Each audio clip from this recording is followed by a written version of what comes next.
My name is Eunice Myers. I was born in Jamaica, 26th of September 1941. Thank you. And could you tell me your earliest memories of a child that you have relating to hair or hair combs? What's the first thing that you can remember when you were small? The first thing I could remember is my mom used to plait our hair. And yeah, because if you don't plait your hair, it's very hard. So I remember her using a comb similar to this one.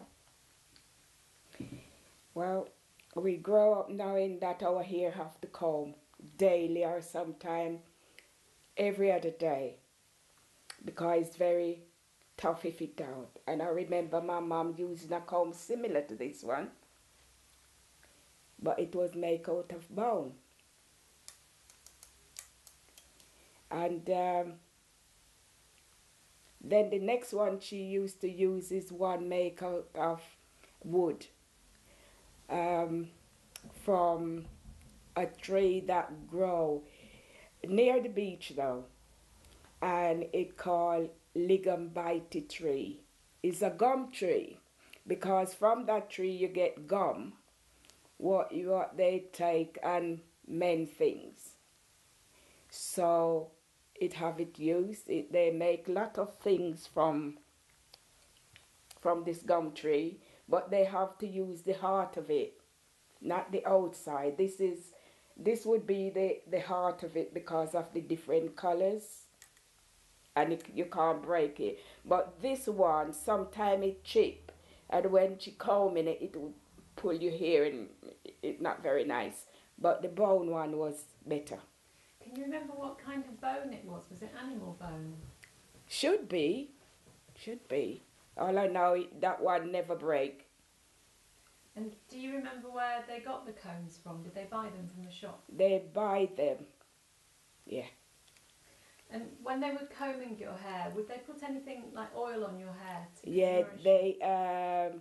they used to produce their own oil called nut oil tree.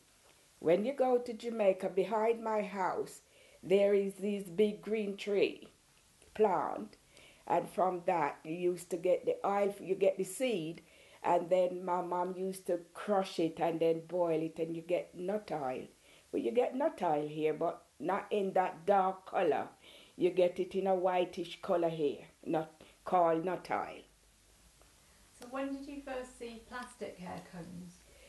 Um, the first time I saw plastic comb is when I was about 14-year old, and I went to see my mom, my mom's sister in Mandeville, and her husband used to go to America, right? And he come home, he used to bring home comb, but this is no good because if you do it like that, it would snap.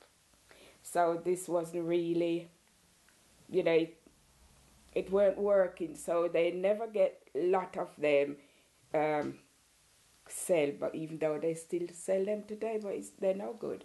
I can't even comb my hair. They snap as you go through it. But then they start to have the plastic ones, which is better than this one. Do you remember any changes? You talked about the hair combs, but do you remember any changes in things like hairstyles as you were kind of growing up? Wow, always pretty. I remember when we used to go to when we have holiday, and they used to cream the hair. Of course, our mom wouldn't let us do it, so what we used to do, we used to get the fork and put it in the fire, you see, put the oil in your hair and comb it through. But I didn't understand that. It mustn't touch this color. So this day they have cricket, and we want to go, but we want our hair to look pretty. So our mom gone. So I went in the kitchen and put the fork in the fire and combed my hair and went, and I got 4 marks the 4 fork teeth in the front of my forehead and no hair left because it was too hot. So of course I didn't have pretty hair, and my mom wouldn't let us cream it, but I got 4 marks there. And so I have to tie my head. And she keeps saying, what's wrong with you? Why you have to tie, your head? I said, I got a headache. And one night now I tie it and it fall off in the bed, and she see these 4 fart mark, because straight away you know it's the fart because it leave the row. Jesus. And she said to me the next morning, you still have a headache then? I said, yes, Mum. She said, it happened to be the fart then, give you a headache. Well, I know she killed me now.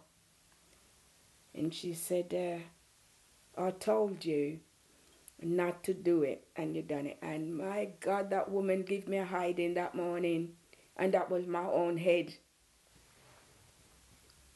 But for months, even now, sometime there is really tender, and they serve me right. Until we turn about 15, 16, then you could hide and go to the hairdresser and cream your hair. So when people did your hair, was that done at home, or how often did you go to the hairdressers? You couldn't afford it, so you just do it once when you're going out. And can you remember what kind of influenced you in terms of like choosing how you had your hair? Did you get it from magazines or local people, or what was who were your role models for your hair? There was no magazine. We just copy each other, and when we go on the beach, and we used to see the white people them with their hair curly, and we wonder how they get their hair to be like that. So of course we didn't have the roller to do it, but we used to get the paper and roll it over our hair and use the hairpin to clip it, and we realized, oh, it works. So then we started got curly hair. You use the paper to do it, and when you pull it out, so when you comb it back, you got this big puff down there. Could you tell me when you came over to England and why you came over? Well, in Jamaica, they wanted people to come to England to work.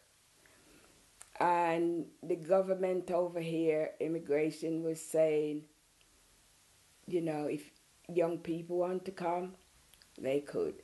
So my oldest brother came, and he said when he finished pay back the money that my dad borrowed, he would lend me the money to come.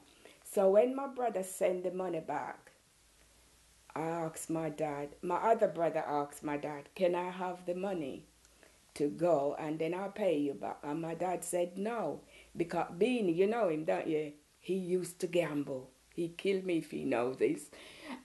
And my dad said, no, you wouldn't get a penny from me because you're not going to pay me back.